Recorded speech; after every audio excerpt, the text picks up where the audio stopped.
Taking a child with autism to church can be a challenge of faith for the entire family. Typically, church services are not designed to include loud outbursts, screaming, and flying objects. However, if there is one place that your family should feel safe, it should be with your faith community.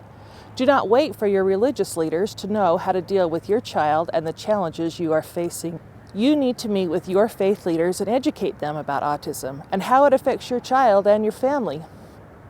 You will need to make suggestions for inclusion and ask for help from your congregation. Empower your congregation and allow them to help. Be mindful that they are not experts and they will need your help and guidance. Offer to speak to the members of your congregation and give them the opportunity to learn more about autism. Help the children in your congregation understand what autism is and how they can help your child. Leaders will often work with church youth workers to help them know how to adapt lessons, help smooth behavior concerns, and so on. The more open you are with your congregation, the more understanding they will become. Remember that there will always be those who choose not to be involved with your family and with your child. Do not take it personally. Consider asking for someone to be assigned to help your child as they attend church services.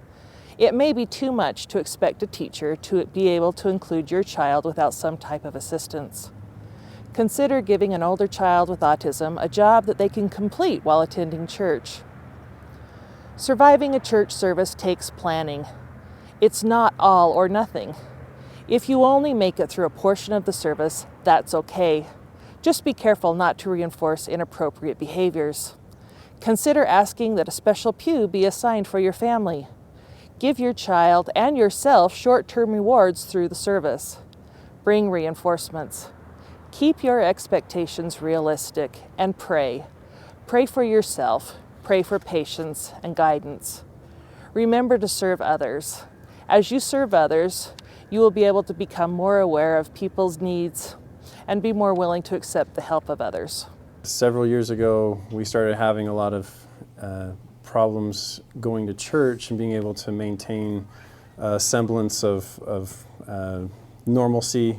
When you have an autistic child, they don't understand the normalcy of needing to stay quiet during a church service or participating like a normal child in a church children's class.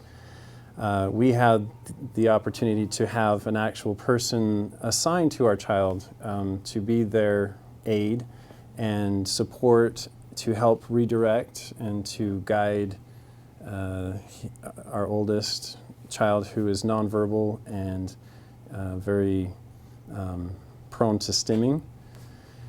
He also has a lot of problems with modesty and taking off his clothes. We got to the point where he would figure out that if he started stripping his clothes off, that was an exit strategy for him, because we would have to whisk him away, redress him, and bring him back.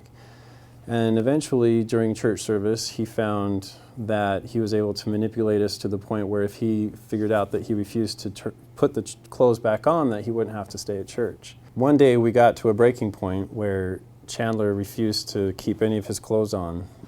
I was actually at the front of the church service participating in the actual speaking parts, and I looked back and there was some commotion back where my family was sitting with my wife, and my wife was going in and out. Some members of the congregation were kind of going in and out with her. As soon as I finished my part, I went out to find my son completely 100% stark naked.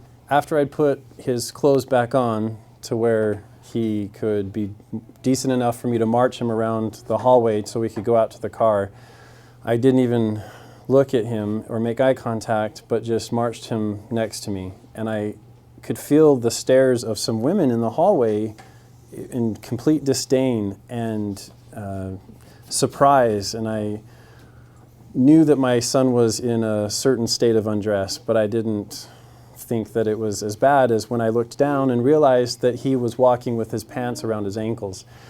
And at that point I realized that our son was going to always find a way to not go to church if we continued to make him dress the way he didn't want to dress. And so that's when our friends rallied around us and helped us understand that he didn't need to wear those church clothes, that we could actually allow him to wear something else that he's more comfortable with.